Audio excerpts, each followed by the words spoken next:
Good morning, everyone. I hope all of you doing well. Now it's the time for English literature class. So today we are going to start our second chapter or poem, City at Night, of this book. A poem is a collection of spoken or written words that expresses ideas or emotion in imaginative style. Today we are going to a poem that is City at Night by Mary Britton Miller.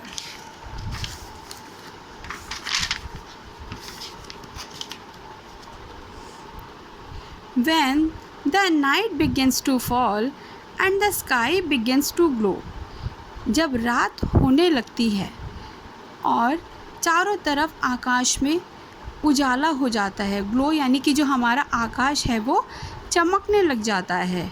You look up and see the tall city of light begin to grow.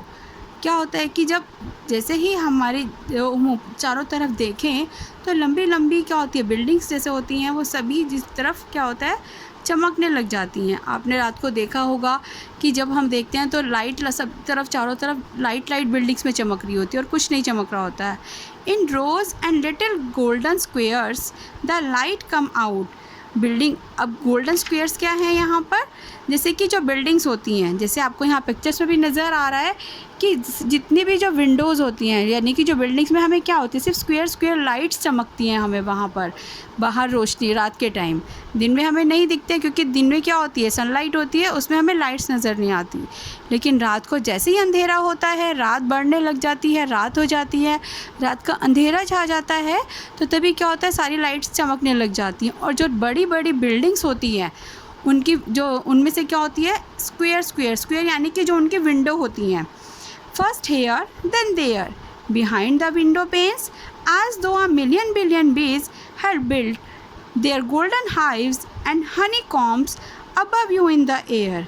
कभी यहाँ एक यहाँ फिर वहाँ, यानी दूर दूर तक आप जहाँ भी देखोगे इसी तरह से क्या होती है, एक के बाद आपको वो स्क्वेयर्स नज़र आते हैं. स्क्वेयर्स क्या होते हैं कि जैसे कि हम विंडो पेन यानी कि जो हमारी जो शीशे की जो सिंगल जो खिड़कियों के जो शीशे हैं उनके बाहर से देखो, मतलब उनमें क्या होता है कि एक के बाद आपको उस तरह के स्क्वेयर से वहाँ पर नज़र आते रहेंगे, मिलियन बिलियन यानी कि अनगिनत.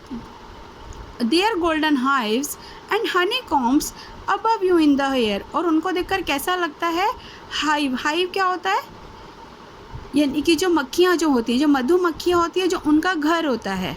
और हनी कॉम कि जिस तरह से वो अपने घर को अरेंज करती हैं. आपने देखा होगा कभी मधुमक्खी का छत्ता, मूवी भी है जंगल बुक, उसमें बहुत क्लियर भी नज़र आता है, वो गोल्डन कलर का होता है. अगर आपने रियल में नहीं देखा है तो मूवीज़ वगैरह में भी बहुत बार दिखा है, सीरियल्स में भी, कि आप वहाँ पर भी देख सकते हो कि जो हनी कॉम होता है वो बनाती, एक अरेंज होता है वहाँ पर कि एक के बाद होल्स उसमें बने होते हैं इस तरह से कि एक पैटर्न वाइज बनाया होता है. और वही जो हमारी बिल्डिंग्स हैं रात में जैसी लगती हैं उनको किससे कंपेयर करा है यहाँ पर, हनी बीज जो अपना हनी कॉम बनाती हैं उससे कंपेयर किया है. तो हवा में ऐसा लगता है कि जैसे हनी बीज ने वहाँ पर एक अपना हाइव बना दिया, जैसे कि हनी कॉम में एक अरेंजमेंट, यानी कि एक के बाद जैसे आपको बिल्डिंग्स में मिरर्स नज़र आ रहे होते हैं विंडो में से और उनमें से स्क्वेयर जो लाइट्स नज़र आ रही हैं.